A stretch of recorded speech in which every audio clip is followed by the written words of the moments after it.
Quand je pense à Jean-Marc, j'entends sa voix. Oui, il y a comme une sorte de vibration profonde qui vient avec ce son-là, comme une sorte de connexion ici. Je pense qu'il faisait ça quand il parlait, il faisait ça quand t'étais avec, puis ses films font ça aussi.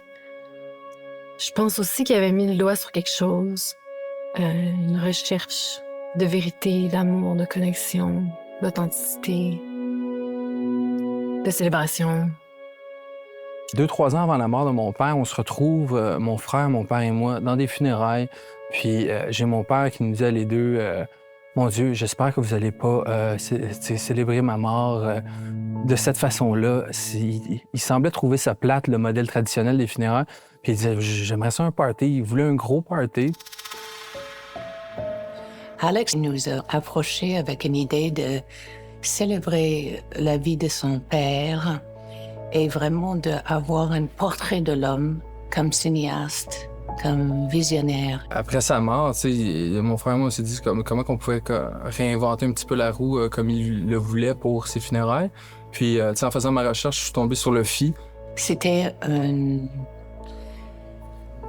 geste assez important et une demande monumentale. On a démarré ce projet en connaissance de cause, en se disant Jean-Marc, c'est un artiste, on connaît son parcours, on connaît son film, mais est-ce qu'on connaît tout le parcours professionnel, d'où il vient, jusqu'où il a été? L'exposition mixtape a d'abord été un grand travail de recherche. On a écouté tous les films, on a écouté les courts-métrages. Recherche, documentation, les témoignages, les collaborateurs, les amis, la musique, qu'est-ce qui l'a animé, qu'est-ce qui l'a nourri. Assez tôt, on s'est rendu compte que la musique était hyper importante dans sa vie, mais à la fois, il utilisait la musique comme un élément de création, d'écriture, une façon pour lui, dans le fond, de communiquer son intention, ses émotions, autant aux acteurs et aux actrices qu'au public à la fin. Je trouve que c'est l'angle à prendre quand on veut se souvenir positivement de mon père. C'est la musique qui nous connecte le mieux à lui, je pense, puis lui, le mieux à nous et à son cinéma. Je m'appelle Ariane Cipriani et c'est moi qui ai eu le bonheur, le grand privilège de faire les entrevues avec les acteurs, les collaborateurs, les amis, les proches de Jean-Marc Vallée.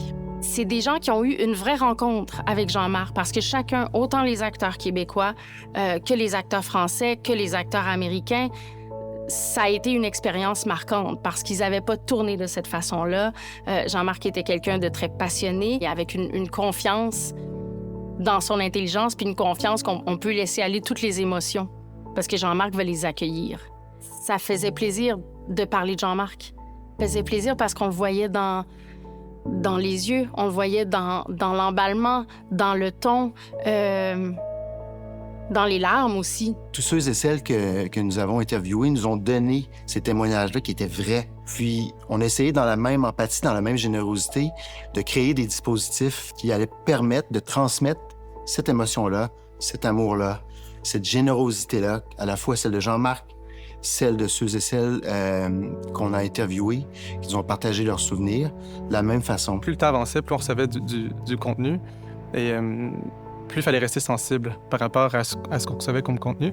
Et ça nous forçait, en fait, à retourner à la table de dessin et réimaginer des espaces, réimaginer des installations complètement. C'était le grand défi de rester agile, en fait, puis de rester à l'écoute, puis de rester sensible. Ça reste une exposition avec une approche sonore, donc il y a un grand défi à savoir comment on va créer des éléments scénographiques. Quand on regardait les références, il y a eu beaucoup d'éléments de musique qu'on s'est mis à regarder, à analyser, puis une matérialité qui est devenue, je ne veux pas dire évidente, mais qui commençait à ressortir assez fréquemment, c'était la notion du bois. Que ce soit pour une pièce, afin de mieux écouter, il y a une chaleur avec le bois. Donc autant qu'on avait quelque chose d'assez minimaliste, mais le bois venait apporter une chaleur qui était pas stérile. On a entre autres créé des dispositifs qui étaient confortables, accueillants, qui étaient intimes pour permettre aux gens de bien absorber toutes ces émotions-là.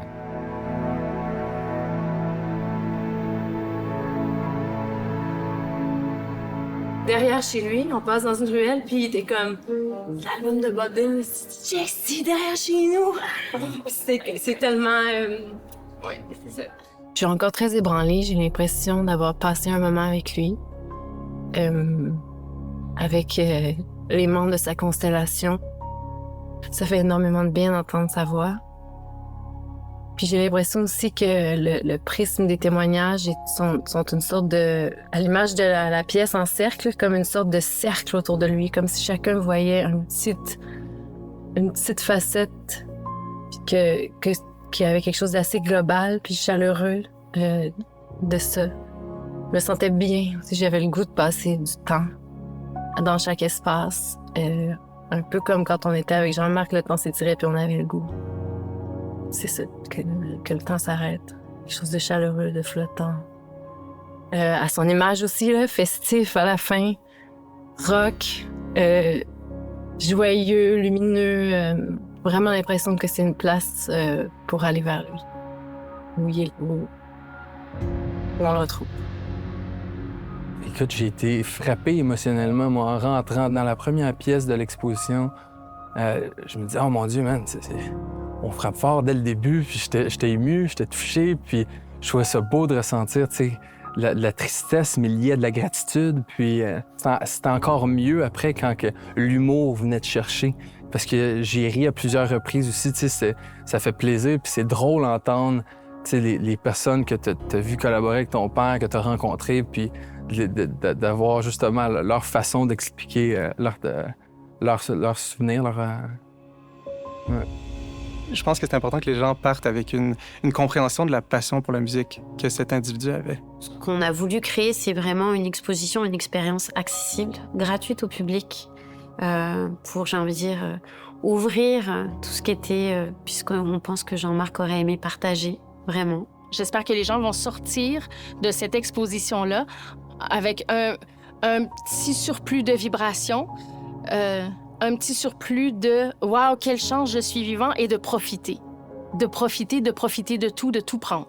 Suite à leur visite de l'exposition Mixtape, j'espère que les visiteurs et visiteuses vont repartir avec cette envie-là d'aller redécouvrir le travail de Jean-Marc Vallée, peut-être d'écouter pour la première fois un de ses films, une de ses séries, puis probablement de lever le volume, puis vraiment d'apprécier la musique. Pour l'amour du cinéma, de la musique. Mais surtout pour l'amour tout court.